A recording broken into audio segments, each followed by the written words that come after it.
Hey, I'm Rach, if you don't know me already. So, I want to talk about a group called Daily Energetics for Anxiety.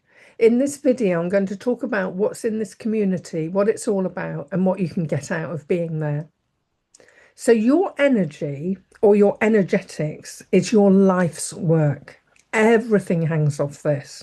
If you manage and pay attention to your energetics and your energy more than anything else or before anything else, everything works out. Everything is always working out for you. This is more than mindset work. You are literally made of energy. You are energy. So your energy needs space to move and flow. When you feel antsy, upset, pissed off, nervous, afraid, and other stuff like that, then it indicates that there is a disruption in your energy system. Just let that sink in for a moment. This is a whole different perspective than saying, oh, I'm pissed off because so and so upset me, or because I received an unexpected bill, for example. So when we give the credit for our bad feelings to things that happen outside of us, then it makes us feel powerless. However, when something yuck happens and you then notice you feel yuck, if you now say, there's a disruption in my energy system, then you can do something about it. Okay, so let's draw a continuum, imaginary continuum between fight, flight, freeze, or an unsafe mode at this end, feeling unsafe in fight, flight, freeze. And at the other end of the continuum, we've got safe, or this is where we grow and we are creative. Now, understand, and you know this already, you can't be in both places at once. You cannot be in growth and creativity and thriving at the same time as you're in fight, flight, and freeze or bare survival mode. Okay, so here I'm making a case for every single day, spending 15 minutes to do something about your energy, your energetics, so that everything else gradually works out. So let's push the needle in your favor by moving more towards the growth, flow, thrive end of the continuum and away from the fight, flight, freeze, survival mode end. Now, over time, your whole position shifts permanently.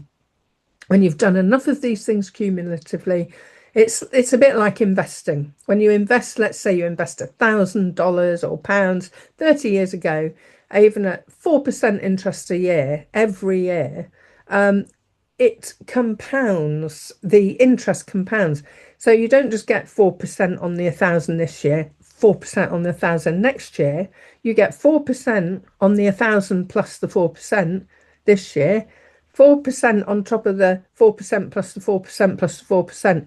And can you see how it just adds up and adds up? A bit slow to start with, but then it builds exponentially and it gets faster and faster.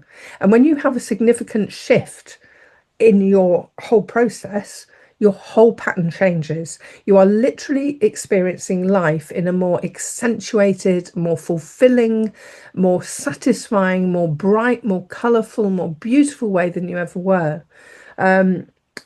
So if you're living with anxiety, even low level anxiety, just running all the time, often it might feel like it's in the background, sometimes it's in the foreground, but you're just living with it all the time and it becomes your normal. And you may not see how you are not in your full growth, creativity, and thriving as you could be. You can't see it because you're so used to what you're living with. So let's look at some of the reasons why we might not live in our full creativity thriving mode. So traumatic events that have happened in our past, they can be really small or they can be big. The effect is big though. And they can cause us to do any of the following, especially if there's a few of them. And I'm going to say this in different ways so you get what I mean. So we might shrink ourselves, we might contract, we withdraw from living a full, vibrant life. We hold back or shy away from opportunities. We might do the opposite. We might overreact and have excessive reactions to ordinary things. We can be triggered really easily by innocuous, harmless, seemingly harmless things. We could fall out with friends and family. We can have sudden outbursts of anger or tears. The list goes on and on and on. So let's talk about the 21 Anxiety Reset Challenge. Why 21 days? Well, research shows that a new habit can be formed over 21 days.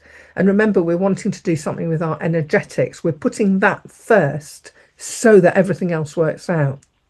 So the good news is, if you're willing to commit to about 15 minutes, sometimes less, sometimes a bit more every single day, this will form a new habit for you. And this habit will create a new energetic pattern for you based on growth, flow, and creativity, rather than living in emergency or fight, flight, freeze survival mode. So today's offering or exercise as a gem of value to you.